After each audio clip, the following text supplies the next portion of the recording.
তলায় ওই সমস্ত ঝুলে কিরকম অনুভূত লাগে। এটা কে রে? আমি তো একেন্দ্র সেন। এসেছে শরৎ, ডিমের পরশ লেগেছে তেলের পরে।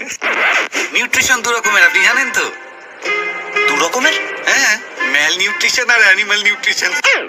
তা ভাবুন, রবীন্দ্রনাথ তো এখান দিয়ে হেঁটে হেঁটে গেছেন, আর হয়তো গলায় ব্যথা হয়েছে বলে তখন লিখেছেন আমার কণ্ঠ হতে গান কে নিল। হ্যাঁ একেন বাবু, আমায় বাঁচাবেন প্লিজ, নইলে বোধনেই আমার বিসর্জন হয়ে যাবে। শরতের সকালে চলে যাবেন ওকালে।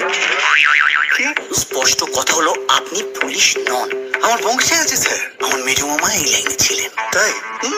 উনি একদিন পুলিশের গোয়েন্দাকে তেল মালিশ করতেন। আমি গানটা কেন শোনালাম জানেন? মানে বাংলাদেশের সাথে আমার এমন ইমোশনাল কানেকশন।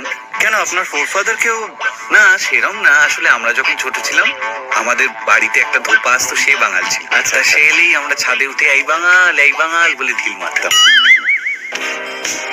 আমার আবার সবকিছু কিরকম বাঙালি বাঙালি মনে হয়। জানেন তো বিশু বিশ্বাস? ওটা তো একটা বাঙালির নামে, বিশু বিশ্বাস।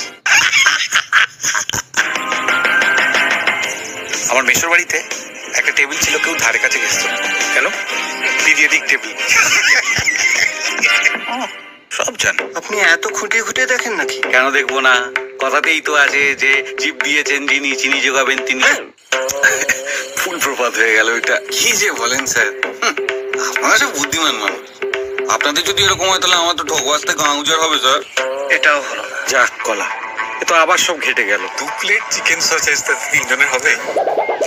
মুরগির ল্যাংচা এটা একটু টেস্ট করে দেখুন। কি ওটা? খাওশুয়ে। খাওশুয়ে? না থাক, শুয়ে খালি যদি গলা আটকে যায় তাহলে আবার কিচ্ছু যায় আসে না। ফাট।